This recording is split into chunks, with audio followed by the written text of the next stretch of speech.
ஒரு ஊரில் அருண் என்ற ஒரு மனிதன் இருந்தான். அவன் மிகவும் நல்லவன். மனசு நல்லது. பல கனவுகள் இருந்தது. ஆனால் ஒரு பழக்கம் இருந்தது. அவன் எல்லா விஷயத்தையும் நாளைக்கு நாளைக்கு என்று தள்ளி போடுவான். ஒரு புத்தகம் எழுதணும் என்று நினைப்பான். நாளைக்கு ஆரம்பிக்கலாம் என்பான். உடலை நல்லா பார்த்து கொள்ளணும் என்று நினைப்பான். நாளை முதல் எக்ஸர்சைஸ் பண்ணலாம் என்பான். குடும்பத்தோட நேரம் செலவிடணும் என்று நினைப்பான். நாளைக்கு நேரம் இருக்கும் என்பான். அப்படியே அவன் வாழ்க்கை நாளைக்கு நாளைக்கு என்று நகர்ந்து கொண்டே இருந்தது. ஒரு நாள் இரவு அவன் வீட்டுக்கு வெளியே தனியாக உட்கார்ந்து கொண்டிருந்தான். அவன் மனசுக்குள் ஒரு சின்ன கேள்வி வந்தது. நான் நினைத்த எல்லாம் நான் ஏன் இன்னும் செய்யவில்லை? அவன் மனசுக்குள் ஒரு சத்தம் கேட்டது. அந்த சத்தம் சொன்னது, அருண், உனக்கான நேரம் வந்துவிட்டது. அவன் அதிர்ந்து போனான். அவன் சுற்றி பார்த்தான். யாரும் இல்லை. ஆனா அந்த சத்தம் மீண்டும் கேட்டது. உன் வாழ்க்கையை நீயே தள்ளி போடாதே. அந்த இரவு அவன் தூங்க முடியவில்லை. அவன் வாழ்க்கையை நினைத்தான். அவன் எத்தனை கனவுகள் வைத்திருந்தான். எத்தனை விஷயங்கள் அவன் செய்ய நினைத்தான். ஆனா எதுவுமே இன்னும் நடக்கவில்லை. ஏன் தெரியுமா? அவன் எப்போதும் ஒரே வார்த்தை சொன்னான், நாளை.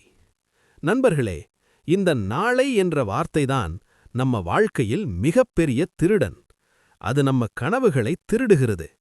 அது நம்ம நேரத்தை திருடுகிறது. அது நம்ம வாழ்க்கையையே திருடுகிறது. அடுத்த நாள் காலை அருண் ஒரு முடிவு எடுத்தான். இனி நான் நாளை என்று சொல்ல மாட்டேன். நான் செய்ய வேண்டியது இன்றே செய்வேன். அந்த நாளே அவன் தனது முதல் வேலை செய்தான். பல வருடங்களாக எழுத வேண்டும் என்று நினைத்த அந்த புத்தகத்தை அவன் ஆரம்பித்தான். அவன் எழுதிய முதல் வரி, வாழ்க்கை நாளைக்கு சொந்தமானது இல்லை, இன்று வாழ்பவர்களுக்கே வாழ்க்கை சொந்தமானது. நண்பர்களே, நாம் பல நேரம் ஒரு பெரிய தவறு செய்கிறோம். நாம் நினைக்கிறோம், நான் இன்னும் நேரம் இருக்கிறது. ஆனா உண்மையில் நமக்கு யாருக்கும் நாளை உறுதியில்லை. நான் நாளை இருப்பேனா? நீங்கள் நாளை இருப்பீர்களா? யாருக்கும் தெரியாது. அதனால்தான் இந்த வாழ்க்கை மிகவும் அருமையானது. ஒவ்வொரு நாளும் ஒரு பரிசு. அதனால்தான் அதை பிரசன்ட் என்று சொல்கிறார்கள். அருண் அந்த நாளிலிருந்து ஒரு விஷயம் மட்டும் செய்தான். அவன் ஒவ்வொரு நாளும் தன்னிடம் கேட்டான், நான் இன்று என்ன செய்தேன்? என் கனவுக்கு நான் ஒரு அடியாவது முன்னேறினேனா? சில மாதங்கள் கழித்து அவன் வாழ்க்கை மாற ஆரம்பித்தது. அவன் புத்தகம் முடிந்தது. அவன் உடல் ஆரோக்கியமாக மாறியது. அவன் குடும்பத்தோடு நேரம் செலவழிக்க ஆரம்பித்தான். அவன் மனசு மிகவும் அமைதியாக இருந்தது.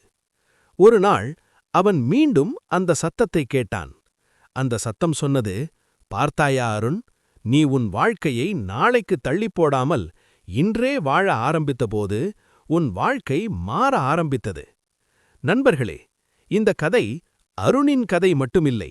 இது நம்ம எல்லாருடைய கதை. நாமும் நம் வாழ்க்கையில் பல விஷயங்களை நாளைக்கு தள்ளி போடுகிறோம். ஒரு நாள் நாம் சொல்லப்போகும் வார்த்தை, அதை நான் அப்போ செய்திருக்கலாம், அதை நான் அப்போ ஆரம்பித்திருக்கலாம்.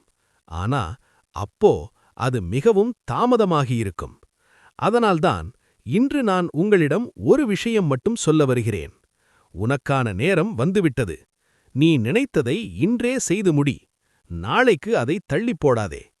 ஒரு நாள்தான் வாழ்க்கை. நான் நாளை இருப்பேனா என்று யாருக்கும் தெரியாது.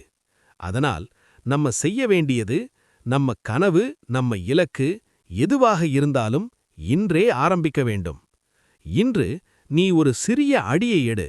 நாளை அது ஒரு பெரிய மாற்றமாக மாறும். நினைவில் வை, வெற்றி ஒரு நாளில் வராது. ஆனா ஒரு நாள் அது கண்டிப்பாக வரும். அது எப்போது தெரியுமா? நீ இன்று ஆரம்பிக்கும் நாளிலிருந்து. அதனால் நண்பர்களே, இன்று வீட்டிலிருந்து இந்த வீடியோ பார்த்து கொண்டிருக்கும் உங்களிடம் நான் ஒரு கேள்வி கேட்கிறேன். நீங்கள் நாளைக்கு தள்ளி போட்ட அந்த ஒரு விஷயம் என்ன? அதை இன்றே ஆரம்பியுங்கள். ஏனெனில் உனக்கான நேரம் இப்போது வந்துவிட்டது.